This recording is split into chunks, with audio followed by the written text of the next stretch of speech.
అనుకూలమైన సంకల్పమే జరిగించుచున్నావు నన్ను విడువక. నా ధైర్యము నీవేగా, సంపూర్ణమైన నీ చిత్తమే అనుకూలమైన సంకల్పమే జరిగించుచున్నావు నన్ను విడువక.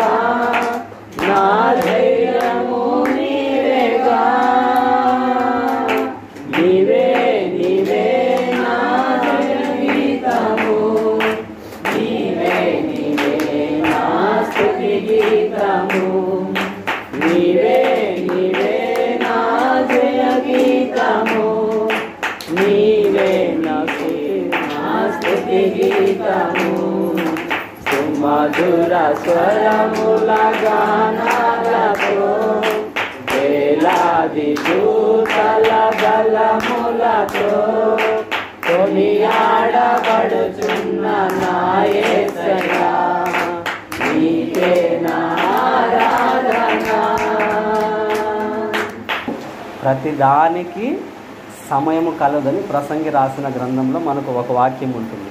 ఏది ఎప్పుడు ఎలా జరగాలో తండ్రి యొక్క దేవుని ఆధీనంలోనే ఉండి జరుగుతుంది. ఇది దేవుడు ఏర్పాటు చేసినటువంటి దినము కాబట్టి ఈ పర్టికులర్లీ ఇది మొదటి రోజు. అంటే మామూలుగా ప్రార్థన కూడుకుంటారు, కానీ స్టార్టింగ్ అన్నట్టుగా ఒక రకంగా అన్నట్టుగా స్టార్టింగ్ ఇది. కాబట్టి ఇది ఎంతో ఆశీర్వాదకరమైన దినము కాబట్టి ఈ దినాన్ని దృష్టిలో పెట్టుకొనే ఒక చిన్న వాక్యాన్ని నేనైతే సిద్ధపరచుకున్నా. ఈ దినాన్ని దృష్టిలో పెట్టుకొని ఒక వాక్యాన్ని నేను సిద్ధపరచుకున్నా.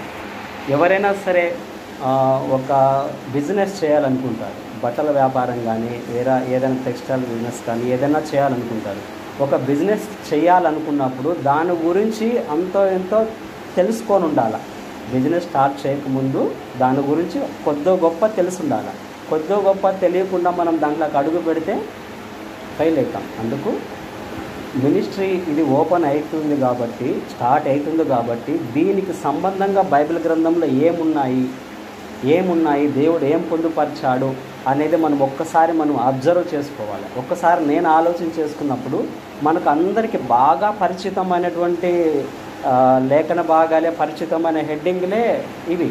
కానీ నాకెందుకో మరలా అవే చెప్పమని దేవుడు చెప్పాడు. నేను సెట్ చేసుకున్నా కానీ ఇది అందరికీ తెలుసు కదా, మళ్ళీ ఎందుకు అని దేవుడిని అడిగితే లేదు, ఇదే చెప్పమన్నాడు దేవుడు. ఈ సందేశమే దేవుడు చెప్పమన్నాడు కాబట్టి ఈ సందేశాన్ని నేను చెప్తాను. సాధ్యమైనంత వరకు అర్థమయ్యే విధంగానే చెప్తాను, మీరు అర్థం చేసుకోండి. సరే, దేవుడు భూమి ఆకాశాల్ని చేశాడు. చేసిన తర్వాత జనాలు పెరిగే కొద్దీ కంటిన్యూ అయ్యే కొద్దీ దేవుడు ఏమనుకుంటాడనంటే తన ప్రజలతో వచ్చి నివసించాలని ఆయన కోరుకుంటాడు. ఆయన కోరుకున్నప్పుడు ఎలా వచ్చి నివసించాలనుకుంటే ఒక సిస్టమ్ ఉంది, ఒక ఫార్మాట్ ఉంది, ఒక పద్ధతి ఉంది. ఆయన వచ్చినటువంటి ఒక పద్ధతిలో ఒకటి ఏంటనంటే, ఒక మొదటి పాయింట్ ఏంటనంటే ప్రత్యక్ష గుడారం. మొదటి పాయింట్ ఏంటనంటే ప్రత్యక్ష గుడారం అంటే అర్థం అంటే ఏమీ కాదు, దేవుడు స్వయంగా ఒక గుడారంలో ప్రత్యక్షమయ్యేవాడు. నిర్గమాకాండము 33వ అధ్యాయము 9వ వచనం. నిర్గమాకాండం 33వ అధ్యాయం 9వ వచనం. అందులో ఏముంటుందంటే దేవుని ప్రత్యక్ష గుడారం వేసినప్పుడు పైనుంచి ఆకాశంలో నుంచి సడన్గా దేవుడు దిగి వచ్చి మేఘ రూపంలో అక్కడ నిలబడ్డాడంట. తీసిన వాళ్ళు చదవండి.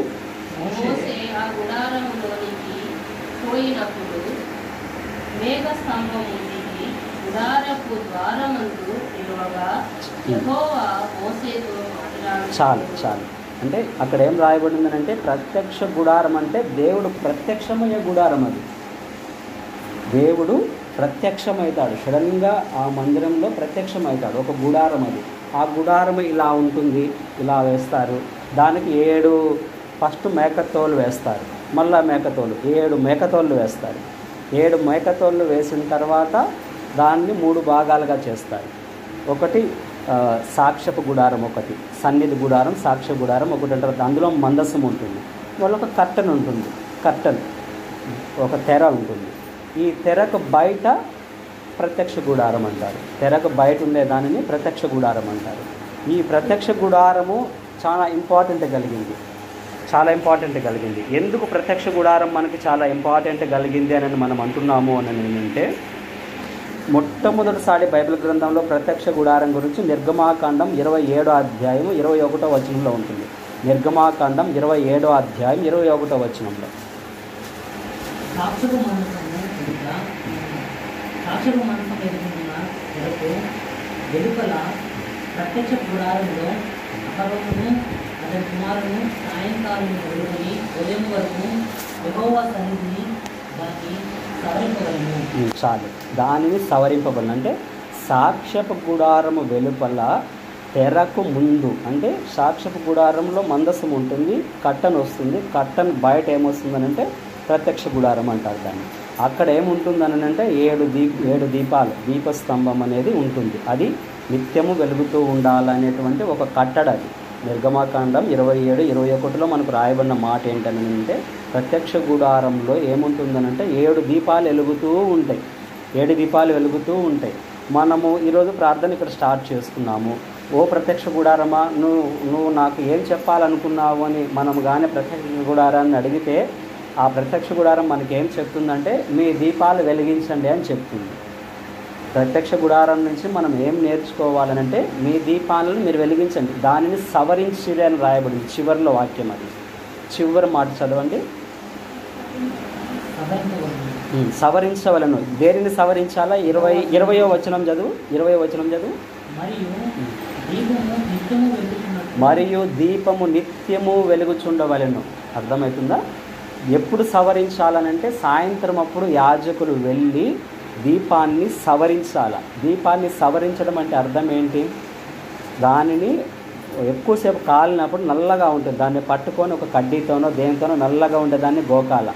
దీపం ఆరిపోకూడదు, ఆరిపోకుండానే నల్లగా ఉండేదాన్ని గోకి, ఆయిల్ నూనె తక్కువగా ఉంటే నూనె ఎక్కువ పోసి 7 ఇట్లా ఉంటుంది, ఇలా వస్తుంది 7 రేఖల్లాగా దీపస్తంభం. అంటే అన్నిటికీ సెట్ చేసి నల్లగా ఉండేదాన్ని ఆ దుప్ప అంతా తీసేసి నూనె పోసి కరెక్ట్గా స్టాండ్లు నిలబెట్టి సాయంత్రం అప్పుడు నైట్ వెళ్ళిపోతారు, తెల్లవారుజామున వస్తారు. తెల్లవారుజామున వచ్చేంతటి వరకు ఆ దీపాలు వెలగాలి.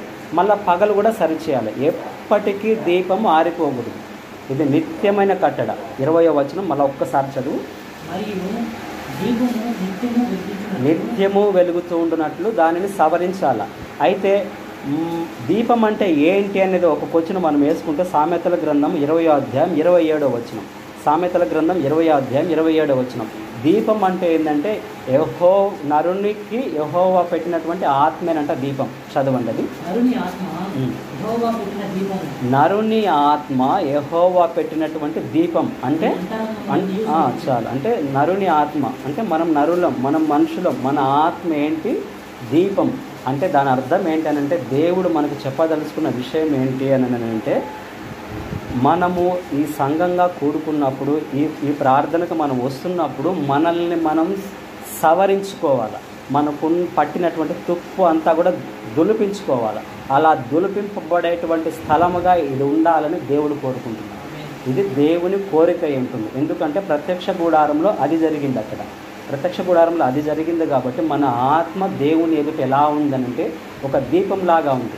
యేసు ప్రభు కూడా అంటాడు, ఏమంటాడు? మీరు దీపాన్ని వెలిగించి మంచం కింద మీరు పెట్టద్దు, అనేకులకు వెలిగించినట్లుగా వెలిగింపనీయుడు, మీ వెలుగును ప్రకాశింపనీయుడు. అంటే శిష్యులు ఎలా కనిపించారు యేసు ప్రభు కళ్ళకంటే వాళ్ళ దీపాల్లాగా కనిపించారు. అర్థమవుతుందా? ఇప్పుడు ఇంకొకటి చదవండి, సామెతల గ్రంథము 13:19. సామెతల గ్రంథం 13:19. అందులో ఏమంటుందని అంటే భక్తిహీనుల గురించి, నీతిమంతుల గురించి ఉంటుంది. భక్తిహీనుల దీపం అంట ఆరిపోతుందంట, నీతిమంతుల వెలుగంట దినదినము దేదీప్యమానంగా వెలుగుతుందంట. చదవండి 13:9.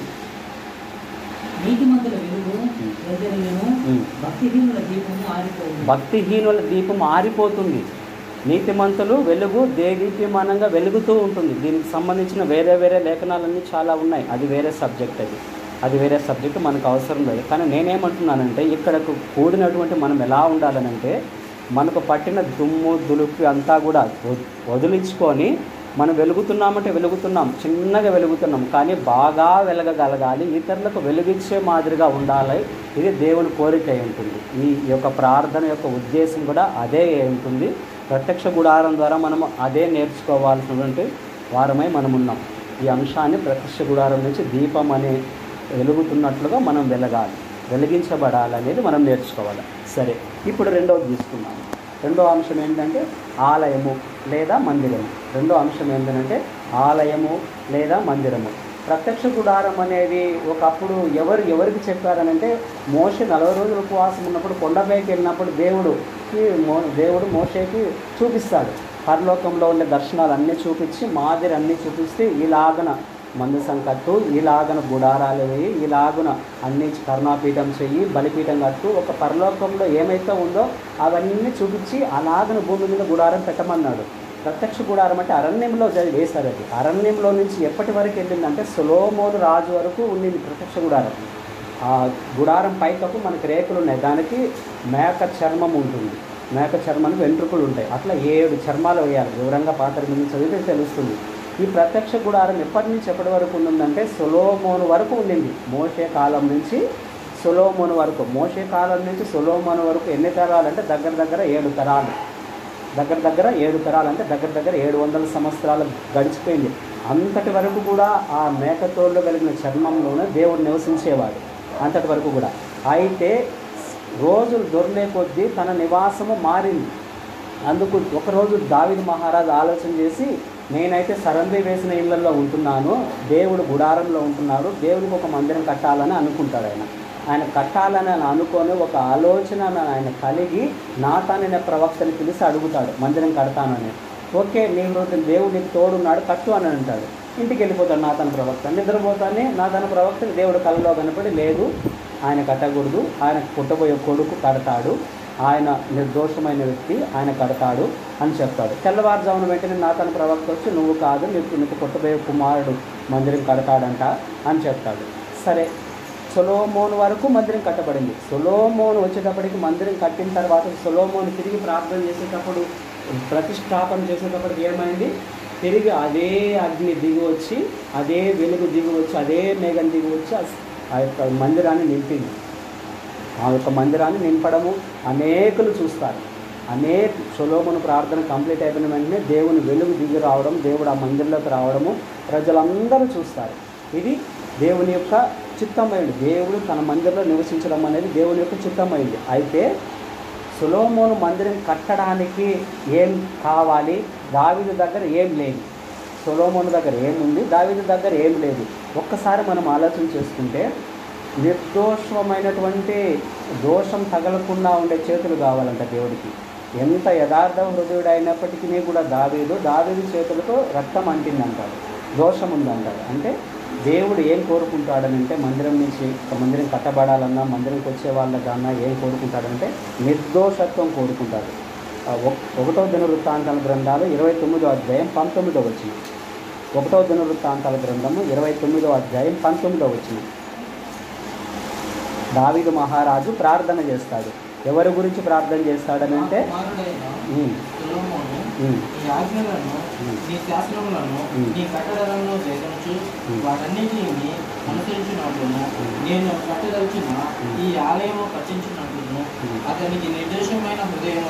నిర్దోషమైన హృదయాన్ని నా కుమారుడైన సొలొమోనుకి ఇవ్వండి అంటాడు. అప్పటికి సొలొమోను వయసు ఎంత అంటే 29:1 చదవండి. 29:1 చదవండి. తరువాత రాజైన దావీదు సర్వ సమాజములతో ఈలాగూ సెలవిచ్చెను, దేవుడు కోరుకున్న నా కుమారుడైన సొలొమోను ఇంకనూ లేత ప్రాయం గలవాడు. లేత ప్రాయం గల అంటే చాలా చిన్న బాలుడు సొలొమోనుగా ఉన్నప్పుడే దావీదు మహారాజు ఏం ప్రార్థన చేశాడనంటే, నిర్దోషమైన చేతులు హృదయం ఇవ్వండి, నిర్దోషమైన హృదయం సొలొమోనుకి ఇవ్వండి. ఎందుకు? ఆ నిర్దోషం అనేది దావీదుకి లేదు, దోషం ఉండింది ఆయనకి, కాబట్టి ఆయన ఎలిజిబుల్ కాలేదు. నిర్దోషత్వాన్ని ఇవ్వండి అని చిన్నప్పటి నుంచి కూడా ట్రైనింగ్ ఇచ్చి చాలా వరకు నిర్దోషుడుగా ఉండగలుగునట్లుగా, ఆయన యుద్ధాలకు పంపకుండా, ఎవరిని చంపకుండానట్లుగా తాను వాళ్ళ కొడుకును దావీదు సొలొమోనును భద్రపరుచుకున్నాడు. కాబట్టి సొలొమోను కట్టగలిగాడు. లేదు నేను రాకుమారుని, నేను యుద్ధానికి వెళ్తాను, యుద్ధం చేస్తానని కట్టిపెట్టి యుద్ధం చేసి కొంతమందిని చంపనంటే సొలొమోను సహితం మందిరానికి రిజెక్ట్ చేస్తాడు దేవుడు.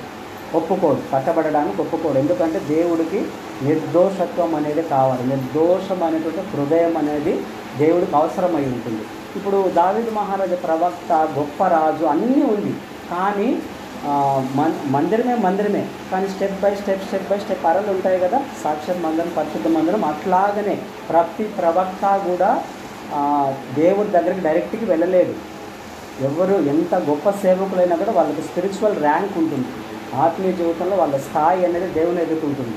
కొందరు మాత్రమే దేవునికి అతి సన్నిహితంగా ఉండగలుగుతారు, అందరూ ఉండలేరు. అందరం దేవుని బిడ్డలు, అందరూ సమానం అనుకుంటే అది తప్పు. అది కొంతమందికి అర్థమవుతుంది, కొంతమందికి అర్థం కాదు. అంటే ఇప్పుడు ఈ దేవాలయం నుంచి మనం ఏం నేర్చుకోవాలని అంటే నిర్దోషత్వం అనేది మనం నేర్చుకోవాలి. ఈ నిర్దోషత్వాన్ని గురించి అపోస్తలుల కార్యగ్రంథాలు 24వ అధ్యాయము 16వ వచనం. అపోస్తలుల కార్యగ్రంథాలు 24వ అధ్యాయం 16వ వచనం. అపోస్తలుడైన పౌలు ఆ వాక్యంలో ఏమంటాడంటే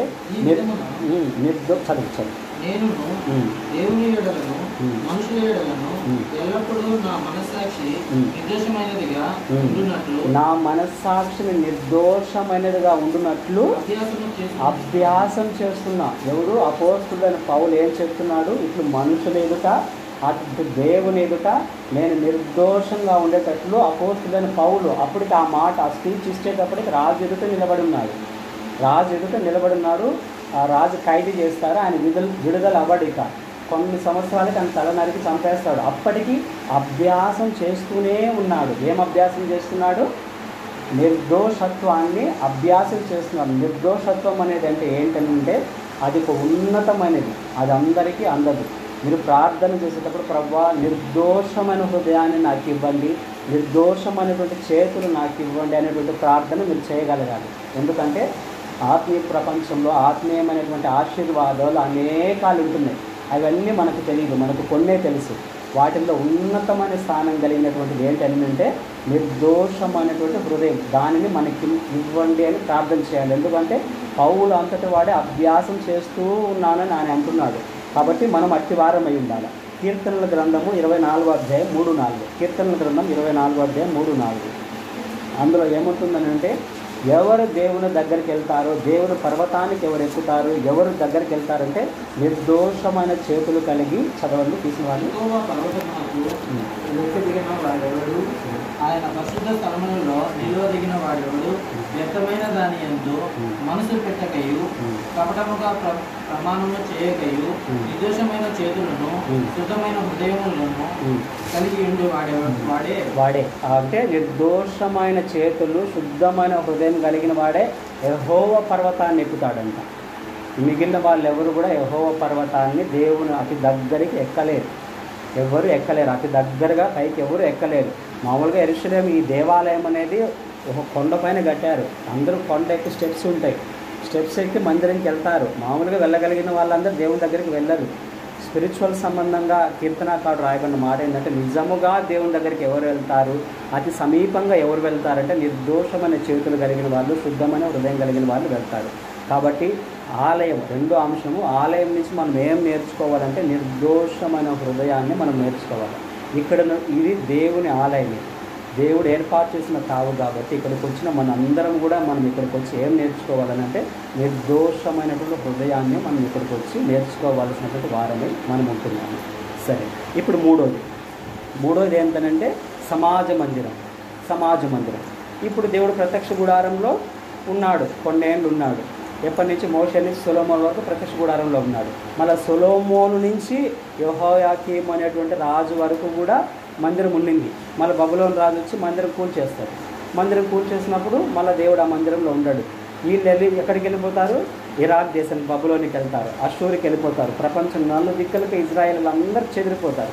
అందరూ చెదిరిపోయినప్పుడు అక్కడ వాళ్ళు ఏం చేస్తారంటే ఇంకా వాళ్ళకి మందిరం లేదు. కానీ వాళ్ళు ఏం చేయాలంటే ఏదో ఒక రూమ్ తీసుకొని వాళ్ళు ఒక స్థలం ఏర్పాటు చేసుకొని ప్రజలందరూ శనివారం గ్యాదర్ అయ్యేవాళ్ళు. గ్రూపుగా కూర్చొని వాళ్ళు ప్రార్థన చేసుకునేవాళ్ళు. యూదులు. ఇది నేను చెప్పేది క్రీస్తు పూర్వం, యేసుప్రభు పుట్టక ముందు చరిత్ర నేను చెప్పేది. అప్పటికి యేసుప్రభు పుట్టలేదు, అప్పటికి యేసుప్రభువే లేడు. ఎప్పుడైతే వాళ్ళు గ్రూప్గా గ్యాదర్ అయ్యి సమాజ మందిరాలని గ్యాదర్ అయ్యి వాళ్ళు చేసేవాళ్ళు. ఈవెన్ దానియేలు కూడా చెరలోకి వెళ్ళిపోయినాడు, దానియేలు కూడా నవగిరినది లాక్కి వెళ్ళిపోయినాడు. కానీ దానియేలు కాలంలో కూడా సమాజ మందిరాలు లేవు, స్థాపించబడలేదు. ఎందుకు లేదంటే ఆయన మేడగది మీదకి వెళ్ళి ఎరుచలేం తట్టు వాకిళ్ళు తీసి మోకరించి ప్రార్థన చేసేవాడు. సమాజ మందిరాలు లేవు ఆయన కాలంలో కూడా. శాస్త్రులు కొంతమంది బైబిల్ పండితులు చెప్పేది ఏంటంటే సమాజ మందిరాలు నెహమ్యా ద్వారా స్థాపించబడినాయి అని చెప్తారు. నెహమ్యా ప్రవక్త కాలంలో సమాజ మందిరాలు స్థాపించబడినాయని చాలామంది బైబిల్ పండితుల అభిప్రాయం. చాలా వరకు నిజం కూడా అది. అయితే బైబిల్ గ్రంథంలో మొట్టమొదటిసారి సమాజ మందిరం అనేది ఎక్కడ రాయబడింది అని అంటే ఎస్తేరు గ్రంథం 4వ అధ్యాయం 16వ వచనంలో రాయబడి ఉంటుంది. ఎస్తేరు గ్రంథం 4వ అధ్యాయం 16వ వచనం. అక్కడ మొదటిసారిగా మనకు సమాజ మందిరం అని అక్కడ పేరు రాయబడి ఉంటుంది. తీసిన వాళ్ళు చదవండి. అది ఎస్తేరు గ్రంథం 4వ అధ్యాయం 16వ వచనం.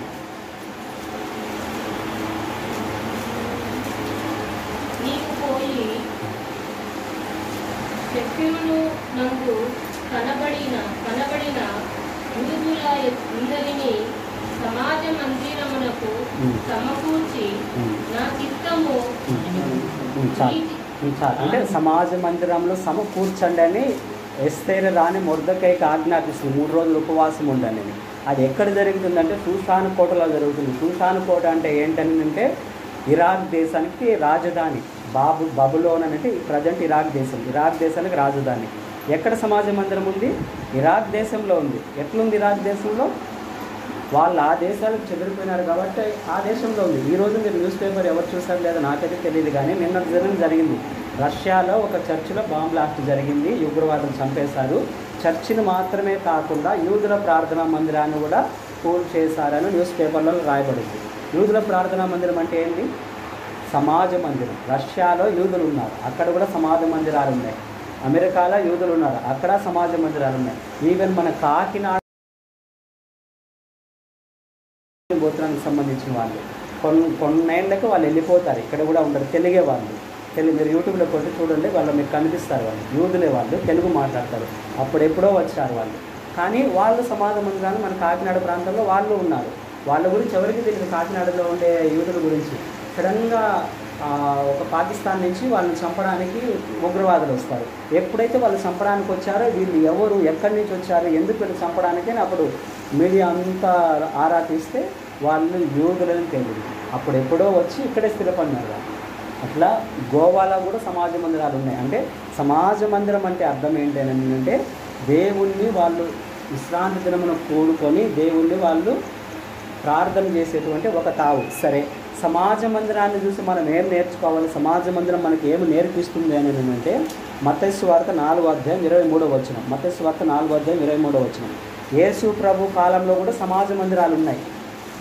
యేసు ప్రభు కాలంలో కూడా సమాజ మందిరాలు ఉన్నాయి. యేసు ప్రభు సమాజ మందిరం లోపలికి వెళ్ళి దేవుని రాజ్యాన్ని గురించి, దేవుని సువార్తను గురించి ప్రకటించడం స్టార్ట్ చేస్తున్నాడు. చదవండి తీసిన వాళ్ళు.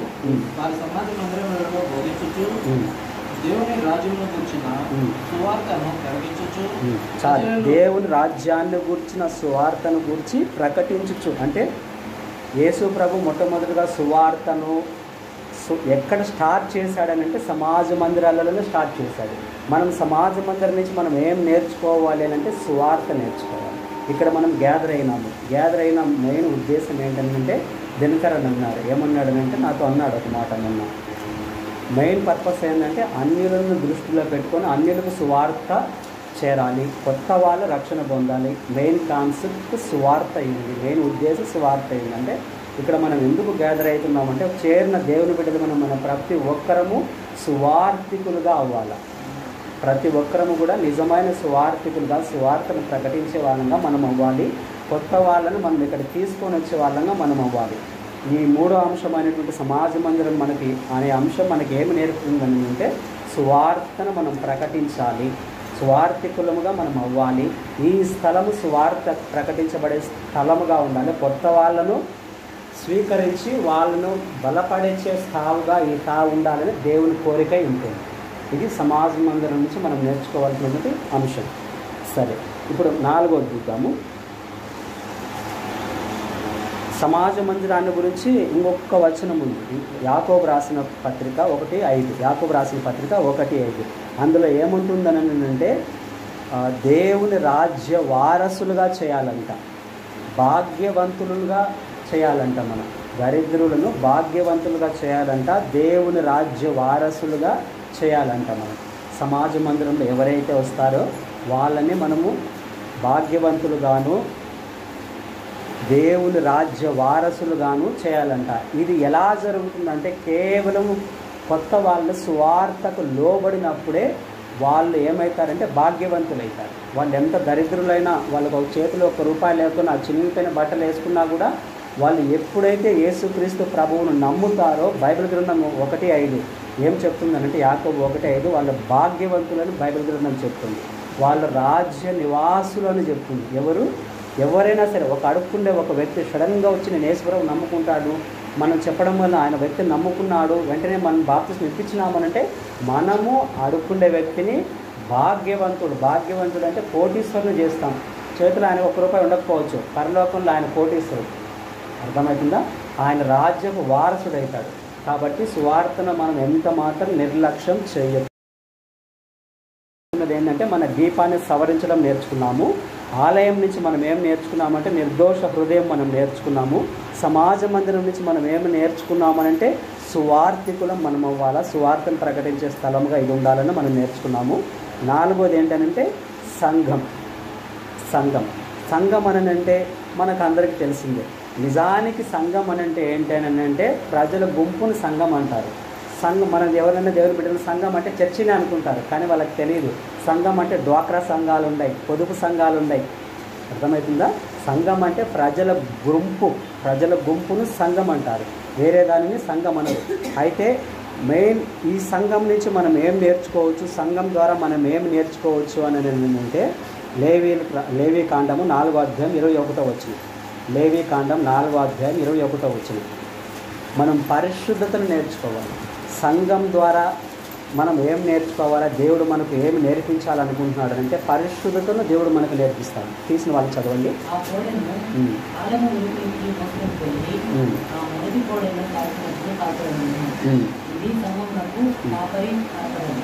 ఇది సంఘానికి పాప పరిహారార్థ బలి. సంఘానికి అంటే ప్రజలకు, ఇజ్రాయేలీలకు. ఏది 1 సంవత్సరానికి ఒక గొర్రె పిల్లని తీసుకుని వధించి శుద్ధ జలం చేసి కాల్చి బూడిద చేసి నీళ్లు చల్లుతారు. అది వాళ్ళకు పాప పరిహారార్థ బలి. అంటే అర్థం ఏంటంటే వాళ్ళు శుద్ధులైపోవాలా, వాళ్ళకు కలిగిన అపవిత్రత నుంచి వాళ్ళు శుద్ధులైపోవాలా. సంఘము మనకి ఏమి నేర్పిస్తుంది అని అంటే మనం పరిశుద్ధపరచబడాల అనేది మనకు నేర్పిస్తుంది. దీని గురించి ఇంకొక రెఫరెన్స్ చదవండి. నిర్గమాకాండము 12:16.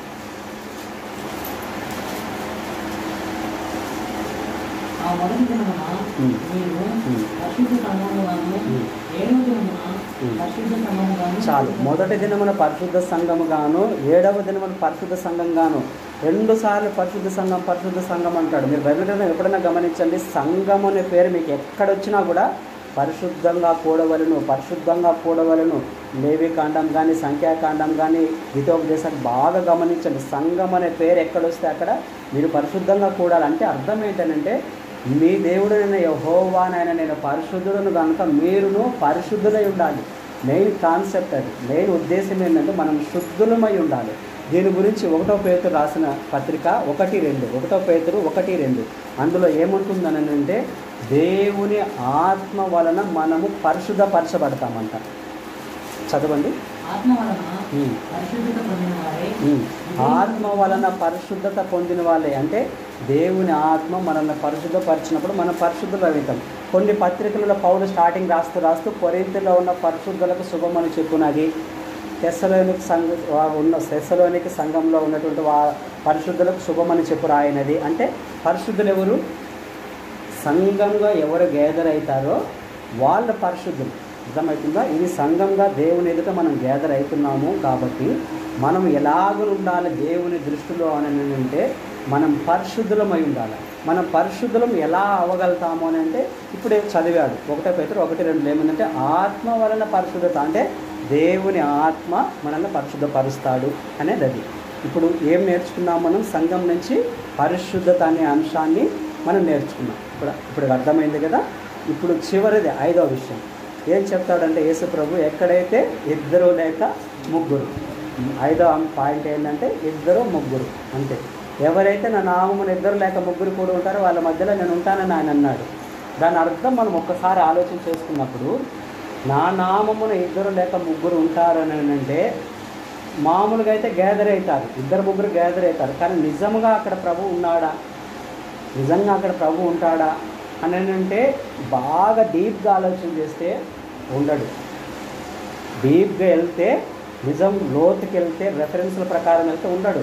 కానీ ఎవరు ఆ ఇద్దరు ముగ్గురు, వాళ్ళు ఎక్కడ గ్యాదర్ అయితే, ఎప్పుడు గ్యాదర్ అయినా కూడా వాళ్ళ మధ్యలో ఉంటారంటున్నారు కదా అని ఒక్కసారి మనల్ని మనం ఆలోచన చేసుకున్నప్పుడు ఏముంటుందంటే, శక్తి బలము అంతా కూడా ఎక్కడ ఉంటుందంటే నా నామమున అని ఉంటుంది. అంటే నా నామమున అంటే దేవుని యొక్క నామము అనేటువంటి ప్రత్యక్షత మనకు కలగాలి. ఆయన నామము ఎంత గొప్పదైంది నీ కన్నులు కనపడినప్పుడు ఏం జరుగుతుందని అంటే ఆటోమేటిక్గా అద్భుతాలు జరుగుతాయి. ఇప్పుడు యాకోబు, యోహాను, పేతురు వాళ్ళు పగల 3 గంటలకు వెళ్తూ ఉంటారు. అడుక్కుండా ఆయన డబ్బు అడుగుతాడు, నా దగ్గర లేదు, నాకు కలిగిందే ఇస్తున్నాను. ఏం కలిగింది? యేసు నామం వాళ్ళకి కలిగింది. యేసు నామమున లేమ్మంటారు, ఆయన లేచి నిలబడతారు. వాళ్ళకి ఏముంది అక్కడ? యేసు నామం వాళ్ళ లోపల ఉంది. యేసు నామం యొక్క ప్రత్యక్షత వాళ్ళు అనుభవించారు.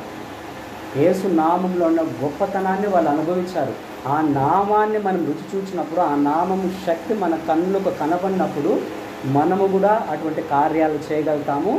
యేసునామ ప్రత్యక్షత ఎవరికైతే కనబడుతుందో, ఎవరి కన్నులైతే యేసునామాన్ని చూడగలుగుతాయో వాళ్ళు ఇద్దరు ముగ్గురు కూడినప్పుడు అద్భుతాలు జరుగుతాయి. మామూలుగా ఉండే వాళ్ళు ఎవరు కూడుకొని ముగ్గురు గ్యాదర్ అయినా కూడా ఏమాత్రము జరగదు.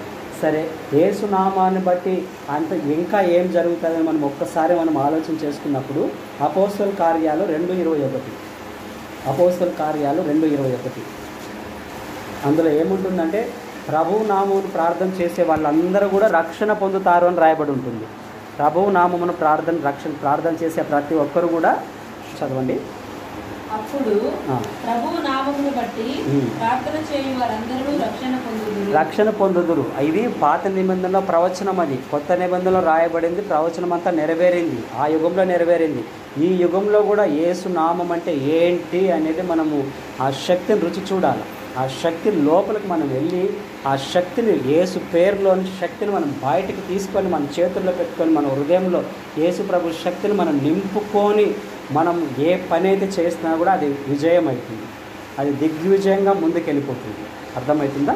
అది దిగ్విజయంగా ముందుకెళ్తుంది. సరే, యేసు నామాన్ని గురించి మనం ఇంకా ఏం చేయొచ్చు, ఏం లాభం ఉంటుందని అంటే యోహాను సువార్త 14:26 యోహాను సువార్త 14:26 నా నామమున తండ్రి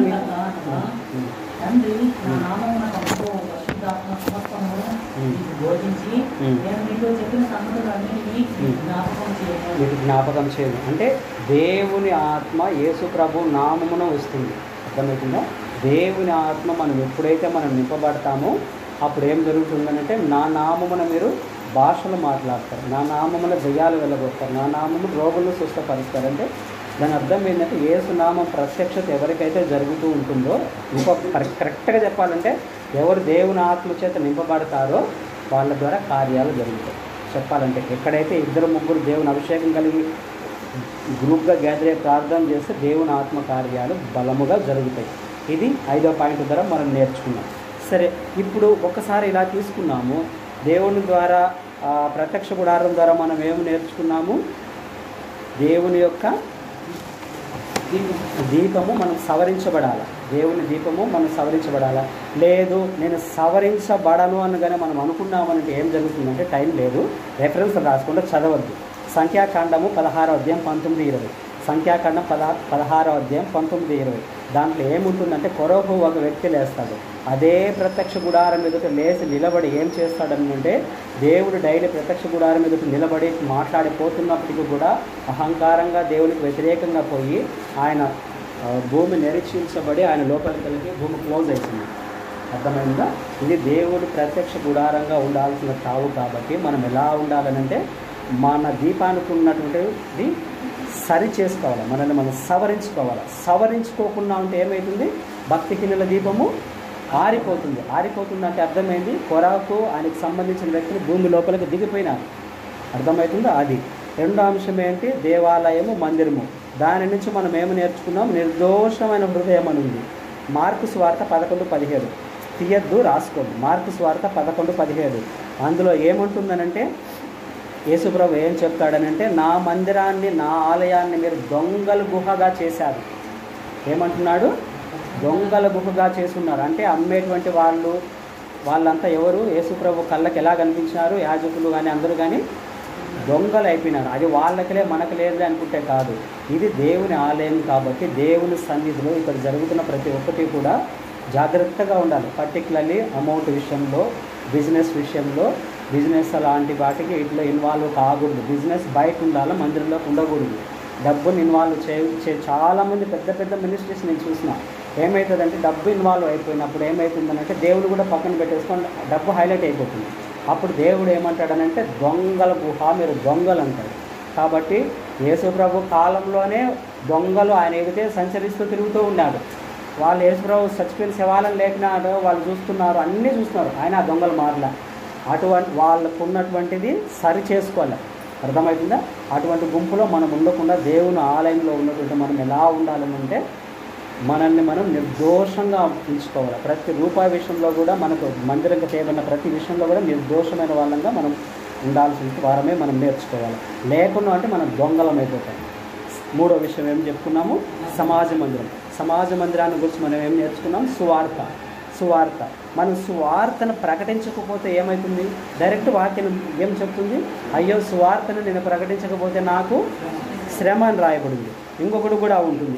ఏముంటుందంటే మత్తయి సువార్త 23:34. మత్తయి సువార్త 23:34 అక్కడ కూడా ఏముంటుందని అంటే సువార్త మిమ్మల్ని వాళ్ళు ఏం చేస్తారంటే సమాజ మందిరంలోకి మిమ్మల్ని లాక్కొని వస్తారు. వాళ్ళు వారి సమాజ మందిరాలలో మిమ్మల్ని కొడతారు, మిమ్మల్ని కొరడాలతో కొడతారు, మిమ్మల్ని సిలువ వేస్తారు. యేసుప్రభు శిష్యులకు చెప్తారు ఆ మాటలు.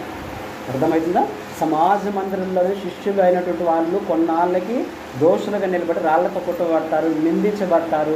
అపోస్తలుడు పౌలుని అయితే పట్టి లాగేస్తారు బయటికి. అంటే ఎవరైతే సువార్తకు లోబడుకున్నా ఉంటారో నువ్వే ఉన్నావు, సువార్త నువ్వు చేయకుండా ఉన్నావంటే ఏమవుతావనంటే రాబోయే రోజులు నువ్వు కరుణాకర సుగుణ అవుతావేమో. ఎవరికి తెలుసు కదా మీకు కరుణాకర సుగుణ అంటే ఒకప్పుడు క్రైస్తవుడు ఆయన, ఒకప్పుడు దేవుని బిడ్డ. ఇంకొక ఆయన కూడా ఉన్నాడు, ఒక తెల్లగా ఉంటాడు, ఆయన పేరు నాకు గుర్తురాలే. ఆయన ఎక్కువ ర్యాష్గా మాట్లాడతాడు. ఆయన క్రైస్తవుడు. ఆయన క్రిస్టియానిటీని వదిలేసి ఏమైపోయినాడు, ఇప్పుడు పక్కా హిందువులు అయిపోయి ఎలాంటి స్పీచ్లు ఇస్తున్నారు, దేవుని బిడ్డకి ఎంత వ్యతిరేకమైనారు. నువ్వు అలాగ అయిపోతావు సువార్త ప్రకటించకపోతే మనకు శ్రమను రాయబడింది. కాబట్టి మనం అలాగనే ఉండకూడదు. మూడో అంశం ఏం చెప్పినాము? సంఘం దేనికి గుర్తు? పరిశుద్ధత. మనం సంఘం ద్వారా ఇక్కడ కూడి మనల్ని మనం పరిశుద్ధపరచుకోకుండా ఉంటే ఏమవుతుందంటే సామెతల గ్రంథం 5వ అధ్యాయం 14వ వచనం. సామెతల గ్రంథం 5వ అధ్యాయం 14వ వచనం అందులో ఏముంటుందని అంటే మనల్ని మనం పరిశుద్ధపరచుకోకుండా ఉంటే సమాజ సంఘాలలో నాకు కొద్దిగానే గ్యాప్ ఉండింది. నా బోధకులు అందరూ కూడా నాకు చెప్తూనే ఉన్నారు, ఆ బోధ నాకు చెవులకు వినపడుతూనే ఉంది. ఒక్క రోంత గ్యాప్ ఉండింది. అయ్యో నేను ఎలా తీసుకుంటే చదువు ఒక్కసారి అది. నేను సమాజ సంఘముల మధ్య నుండినను ప్రతి విధమైన దౌత్యములకు లోబడుటకు కొంచెమే ఎడమాయనని అని నీవు చెప్పుకుంటూ నిత్యత్వం పర్యంతము నరకంలో మూలుగుతూ ఉంటాడు. అర్థమవుతుందా? ఇక్కడ మన జీవితాలను మనం పరిశుద్ధపరచుకోకుండా తిరిగి అపవిత్రతకి అప్పగించుకుంటే ఆ వచనంలోని పైన ఏముంటుంది? జార స్త్రీ ఉండే చోటుకి మీరు వెళ్ళొద్దని రాయబడింది. ఆ వచనంలో దాని కంటిన్యూషన్ చాలు వద్దు. అంటే ఆ కంటిన్యూషన్ ఏం చెప్తుందని అంటే మనల్ని మనం ఇక్కడ పరిశుద్ధపరచుకోకుండా ఉంటే ఏమవుతుందనంటే నరకంలో మనం మురుగుతాం. అర్థమైందా? క్లియర్గా ఉంది. సమాజ సంఘం అనే వాక్యం ఉంది క్లియర్గా. సంఘంలో మనల్ని మనం పరిశుద్ధపరచుకోకుండా ఉంటే ఇంకెక్కడ మనల్ని పరిశుద్ధపరిచే తావు లేదు. మనల్ని పరిశుద్ధపరిచే తావు బయట ఇంకెక్కడా లేదు. సంఘం ఒకటే కాబట్టి మనల్ని మనం పరిశుద్ధపరచుకోకుండా అంటే నరకమే మన గతి. ఇంకొకటి ఏంటంటే ఇద్దరు ముగ్గురు గురించి మనం ఏం చెప్పాలని అంటే లూకాసు వార్త 17:35 పరిశుద్ధాత్మ చేత మనం నింపబడాలి. ఏం నేర్చుకున్నాం? ఇద్దరు ముగ్గురు అంటే దేవుని ఆత్మచేత ఆయన నామాన మనం పరిశుద్ధాత్మ చేత నింపబడాలా. ఆయన నామం కలిగి ఇద్దరు ముగ్గురు ప్రార్థన చేసినప్పుడు కార్యాలు జరుగుతాయంటే పరిశుద్ధాత్మకు ఫస్ట్ ప్రిఫరెన్స్ ఇవ్వాలి. మనం పరిశుద్ధాత్మ చేత నింపబడుకున్నా అంటే ఏమవుతుందని అంటే రాకడలో ఇద్దరు తిరుగులు విసురుతూ ఉంటారంటే ఒకరు ఎత్తబడతారు, ఒకరు విడవబడతారు. అదే తీసిన వాళ్ళు చదవండి లూకా 17:35. 17.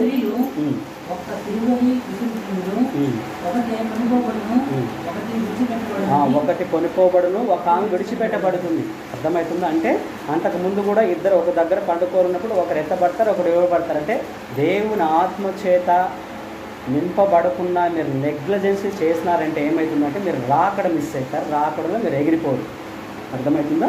ఈ 5 పాయింట్లకు సంబంధించి నేను మరలా ఒకసారి చెప్తాను. ప్రత్యక్ష గుడారంలో మీరు కానీ మిమ్మల్ని మీరు సరి చేసుకోకుండా ఉంటే ఏమవుతుందంటే మీ దీపం మారిపోతుంది కొరాహులాగా. దేవుని ఆలయంలో నిర్దోషంగా మిమ్మల్ని మీరు సరి చేసుకోకుండా ఉంటే మనం దొంగలుగా దేవుని ఎదుట నిలబడతాము. సమాజ మందిరాలలో మనం దేవుని స్వార్థను ప్రకటించకుండా స్వార్థికులంగా మనం అవ్వకుండా ఉంటే ఏమవుతుందంటే మనమే స్వార్థకు వ్యతిరేకంగా నిలబడతాము. సంఘంలో మనల్ని మనం పరిశుద్ధపరచుకోకుండా కానీ మనం కానీ ఉన్నామనంటే ఏమవుతుందంటే మనం నరకంలో మూలగాల్సిన పరిస్థితి వస్తుంది. ఇంకొకటి ఇద్దరు ముగ్గురు దేవుని అభిషేకం కలిగి దేవుని అభిషేకానికి దేవుని ఆత్మకు మనం చోటు ఇవ్వకుండా ఉంటే రాకడలో ఎత్తబడం. ఫైనల్గా ఒకే ఒక మాట 1 కొరింథీ 3:16-17. 1 కొరింథీ 3:16-17. మనమంట దేవుని యొక్క ఆలయం అంట, దేవుడు నివసించేటువంటి మందిరం అంట. మన దేహము దేవునికి మందిరం అంట. దేవుడు ఫైనల్గా మనలో నివసించి ఈ 5 పాయింట్లు మనలో జరగాల. మొదటి 5 పాయింట్ల కంటిన్యూషన్గా మనలో శుద్ధి కానీ స్వార్థ కానీ స్టెప్ బై స్టెప్ అన్నీ మనలో జరిగినప్పుడు దేవుడు మనలో నివసించినప్పుడు దేవుని మహిమ మన లోపల నుంచి విడుదలవుతుంది. దేవుని ప్రజెన్స్ మనలో. మీరు దేవుని ఆలయమే ఉన్నారనియు దేవుని ఆత్మ మీలో నివసించుతున్నాడనియు మీరు ఎరుగరా? ఎవడైనను దేవుని ఆలయమును పాడు చేసిన ఎడల దేవుడు వారిని పాడు చేయడు. దేవుని చాలు. అంటే ఇప్పుడు మనకు చెప్తున్న ఫైనల్ అంశం ఏంటంటే ఈ అంశాలన్నీ నేను చెప్పిన స్టెప్ బై స్టెప్ 5 అంశాలు ప్రత్యక్ష గుడారంలో ఉన్నది, ఆలయంలో ఉన్నది, సమాజ మందిరంలో ఉన్నది, సంఘంలో ఉన్నది, తిరిగి ఇద్దరు ముగ్గురు కూడుకున్నప్పుడు ఉన్నది. ఇవన్నీ అంశాలు మనలో ఇముడుకున్నప్పుడు దేవుని ఆత్మ మనలోకి వచ్చినప్పుడు మనం దేవుని మందిరం అయితే మనం దేవుని ఆలయం. ఇది దేవుడి కోరిక, దేవుని ప్రణాళిక. ఇక్కడ కొన్ని ప్రతి ఒక్కరికి కూడా దేవుని ఆలయం ఉండాలని అలా దేవుని మహిమను ప్రజెన్స్ రిలీజ్ చేయాలి. దేవుని ప్రజెన్స్ రిలీజ్ చేయాలి, ఫ్లో అవ్వాలి. అపోజిట్ పౌలు ఖర్చుతాడంటే జబ్బులు బాగైంది. ఎప్పుడు మహిమ రిలీజ్ అయినప్పుడు ఆ స్థితికి మనం చేరాలని దేవుని కోరిక.